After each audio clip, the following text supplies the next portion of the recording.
आज हम एक और स्टडी टेक्निक के बारे में जानेंगे। ये स्टडी टेक्निक का नाम है Feynman technique. Feynman technique, what is the Feynman technique? ये फाइमन टेक्निक है क्या? तो first of all, Richard Feynman was a Nobel prize winning physicist. तो बहुत टेक्निकल हो रहा है। Richard Feynman was a Nobel prize winning physicist. अब यहां पर मैं आपको टू वर्ड्स का मीनिंग बता देता हूं। सबसे पहले आता है नोबेल प्राइज एंड सेकेंड आता है फिजिसिस्ट। तो ये नोबेल प्राइज और फिजिसिस्ट का मीनिंग क्या होता है? अब ये नोबेल प्राइज क्या है? देखिए, सबसे पहले जो लोग फिजिक्स, केमिस्ट्री, मेडिसिन, लिटरेचर और पीस में बहुत ज़्यादा अपना योगदान यानी कंट्रीब्यूशन देते हैं, तो उन्हें अपने रिस्पेक्टिव फील्ड में, चाहे वो फिजिक्स के हो, केमिस्ट्री के हो, मेडिसिन के हो, लिटरेचर के हो या पीस के हो, तो रिस्पेक्टिव फील्ड में उन्हें नोबेल प्राइज दिया जाता है। तो बेसिकली ये जो है, Richard Feynman was a Nobel prize winning physicist. अब ये फिजिसिस्ट का मीनिंग क्या होता है? तो वो साइंटिस्ट जो फिजिक्स में एक्सपर्ट होते हैं उन्हें फिजिसिस्ट कहते हैं। तो इतना तो हमें समझ में आ गया कि ये फिजिक्स के एक्सपर्ट है, साइंटिस्ट है, इसलिए उनको नोबेल प्राइज दिया गया है क्योंकि उन्होंने फिजिक्स में बहुत ज्यादा अपना कंट्रीब्यूशन दिए हैं।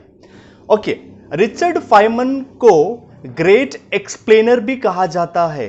Great explainer is a very big title कहा जाता है। वो कॉम्प्लेक्स यानी जो डिफिकल्ट कंसेप्ट होते थे उन्हें बहुत सिंपल वे में एक्सप्लेन करते थे, और इसलिए आज जो हम टेक्निक देखने वाले हैं इसका नाम है फाइमन टेक्निक।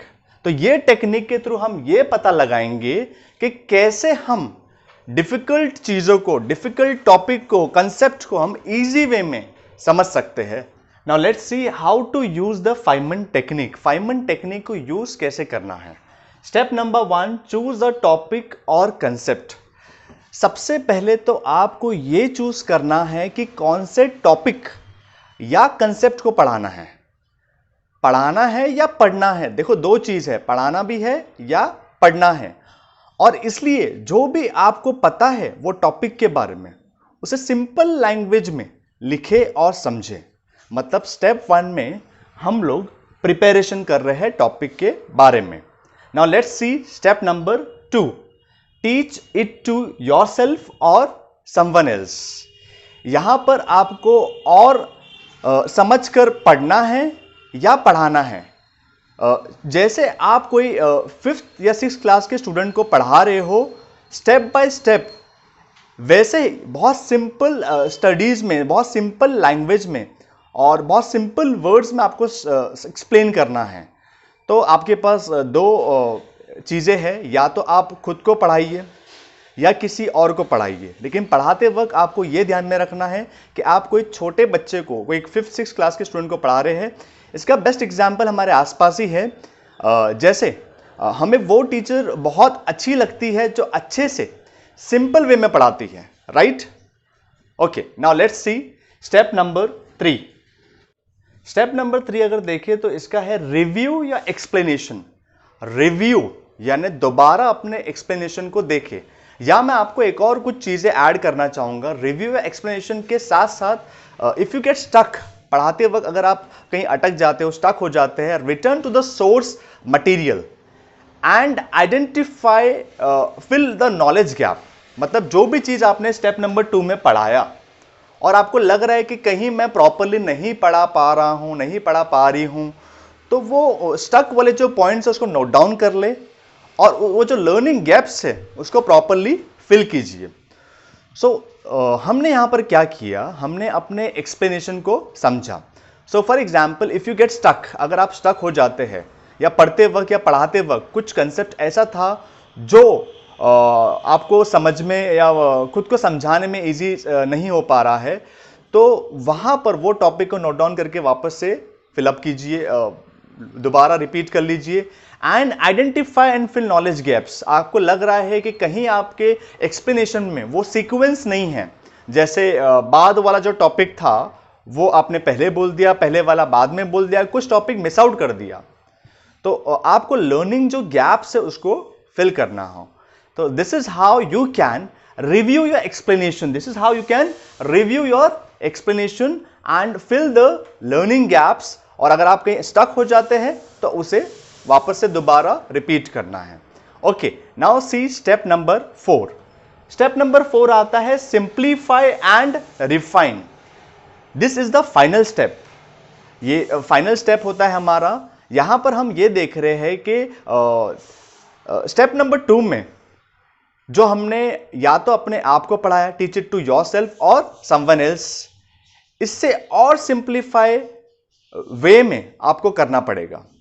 यहां पर एक बहुत इंपॉर्टेंट बात है, एक लाइन है, that is better understanding is equal to better memory.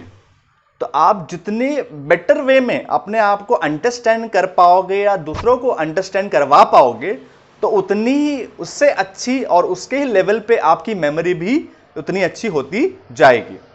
सो अगर आप स्टेप नंबर 3 में, दैट इज रिव्यू एक्सप्लेनेशन में, अगर आपको कुछ मिस्टेक हो रही है, आपको मिस्टेक दिख रही है, तो उसे और रिफाइन करना पड़ेगा। रिफाइन मतलब और करेक्शंस करना पड़ेगा by giving real world example और प्रैक्टिकल एग्जाम्पल। देखिए, हमें वो चीज बहुत अच्छे से समझ में आती है जब कोई प्रैक्टिकल एग्जाम्पल की बात करे। So these are the 4 steps जो फाइमन टेक्निक के थ्रू है, जिसके थ्रू आपका जो कंसेप्ट है बहुत आसानी से आप समझ पाओगे। Now let's see the conclusion part. Feynman technique से हमें यह पता चलता है कि हमें यह प्रिटेंड करना है, ये एक हमें समझ के चलना है that we are explaining the concept to a child.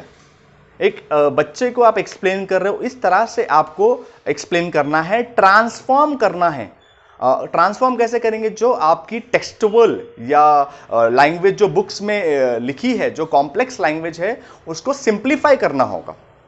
So it's a method for learning और reviewing a concept quickly by explaining. इसका मैं आपको लेटेस्ट एग्जांपल देना चाहूंगा कल के बारे में। कल जो हमने पढ़ा था थीव्स टेक्निक्स के बारे में। अब वो थीव्स टेक्निक में कहीं भी थीफ के बारे में कुछ नहीं था, लेकिन मैंने आपको थीफ वर्ड जो है उसका मीनिंग बताया, उसका प्लूरल फॉर्म बताया। इसलिए बताया ताकि आपके ब्रेन में वो थीफ वर्ड को लेके उसका प्लूरल फॉर्म जो है थीव्स और वो टॉपिक जो है उसमें कुछ कनेक्शन हो जाए।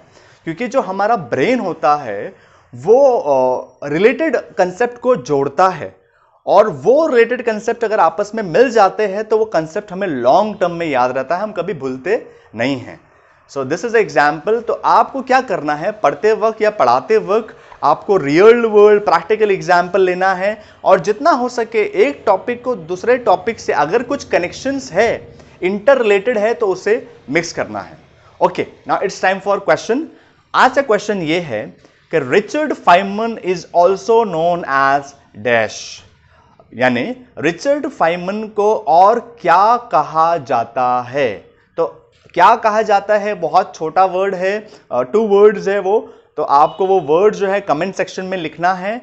अगर आपको ये वीडियो अच्छा लगा है तो please like this video, subscribe our channel, and thank you for watching this video. Take care, good bye.